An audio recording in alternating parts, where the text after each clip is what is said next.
Welcome to Kerboodle and your Oxford International Science course. Let's explore the adaptive learning pathway that is found in your Assessment tab. You will be able to see all the adaptive assessments highlighted with this step symbol. Once you click the assessment you want to assign, you have the option to assign now or assign later. Let's assign the assessment now. When clicking Assign Now, the first thing to do is confirm the dates for the assessment and when it needs to be completed by. Let's say we want the assignment deadline to be Friday 9th, starting from the 25th of July. Then click Apply to Assignment.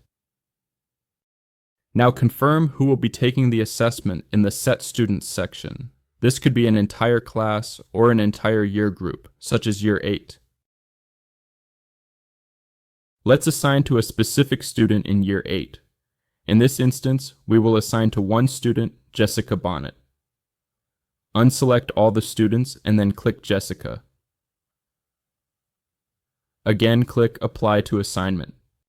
Applying to assignment will send you back to the assignment basket, giving you a final confirmation of the dates to complete the test and who you are assigning the test to. Press Assign and the assessment is on its way.